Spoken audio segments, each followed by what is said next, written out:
Hey everybody, so today I'm going to share with you guys how to make a Shea Butter face mask. And this face mask was actually inspired by Shea Moisture because they have a hydrating Shea mask and I wanted to recreate it. So when making this mask, it all breaks down to three different parts. You have your water phase, you have your oil phase, and you have your cool down phase. So as you can see, I have the recipe written out in percents here, so if you would like, you can go ahead and screenshot this so you have your recipe for later. But as you can tell, this is definitely a more advanced recipe. I probably wouldn't consider it a DIY, it's more of a handmade product. So let's just get started so you can figure out how to make this. So to no surprise, just like most of my recipes, you need to start out with a digital scale. Then you want to go ahead and grab a sterile container and place it on your scale and zero it out. So I'm going to be making a total of 2 ounces of face mask. So start out with 38.27 grams of distilled water, 12.75 grams of aloe vera. You can also replace this with just water if you'd like, 2.55 grams of glycerin, and 1.7 grams of Sea Kelp Bioferment. So Sea Kelp Bioferment is kind of a pricey ingredient and it's actually an amazing skincare ingredient for aging skin, and I'm absolutely obsessed with this ingredient. But if you don't have it, no worries at all, you don't need to incorporate it into the recipe. You can just replace this with some more aloe vera, some glycerin, or some water, whatever you would like. Now you're going to want to add in 1.7 grams of Panthenol, and after you add it into your container, you're going to want to mix it up until the powder completely dissolves into your liquid. And then you are done with the water phase. So set that aside and let's work on the oil phase. So go ahead and grab another sterile container. So the first thing you need for the oil phase is 8.5 grams of shea butter. Then you're going to want to add in 4.25 grams of jojoba oil and 4.25 grams of avocado oil. Then 3.4 grams of Emulsifying Wax NF, 3.4 grams of Cetyl Alcohol, or you can use any other emulsifier, you just want this to help thicken up your face mask. Then lastly, you want to add in 1.7 grams of vitamin E oil. So now that the water and the oil phase are complete, what you want to do is take a pan, fill it up about halfway up with water, and then set both of your water and your oil phase into your pan.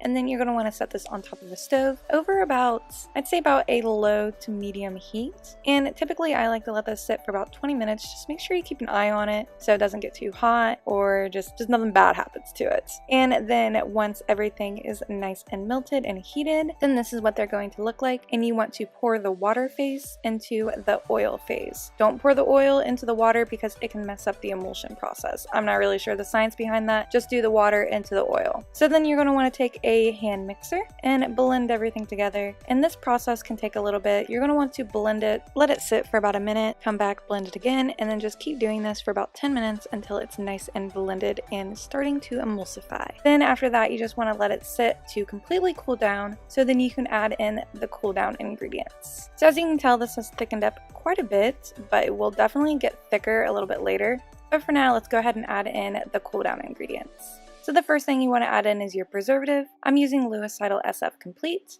which you have to use at about 2%.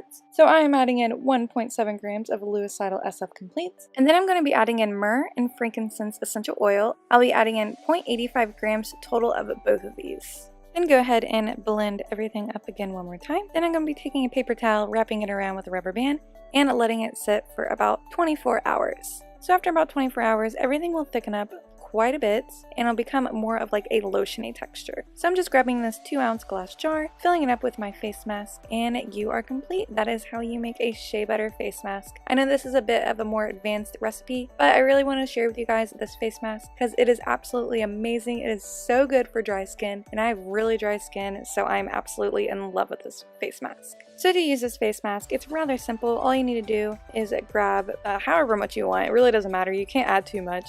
And you just rub it all over your face. You don't want to rub it in too much because it can kind of rub into your skin like a lotion. But you just want to put it all over your face and let it sit for about 10 minutes and then wipe it away. And you can also just leave a little bit onto your skin. You don't have to wipe it all completely away. And then just rub it into your skin as if it's like a moisturizer. Because like I said, it basically resembles a moisturizer. All these ingredients are only going to benefit your skin, so it doesn't matter if they stay on your face. So this stuff makes your skin so freaking soft. I swear, if you have dry skin, you will absolutely love this face mask. So I do hope you guys enjoyed this recipe. And just to let you guys know, like I do in every video, I do sell all natural handmade skincare products over on my Etsy shop. I don't sell this face mask, but who knows, maybe I will in the future. Let me know if you would like to see this over on my shop. So I do hope you guys have a great week, and I hope to see you guys next time. Bye! I'm stuck in the motions. I've been consumed by the wrath of time, like I'm frozen. I'm shattered in this life. It's still the path that I've chosen. Because I've had a vision, now I'm on a mission to find myself.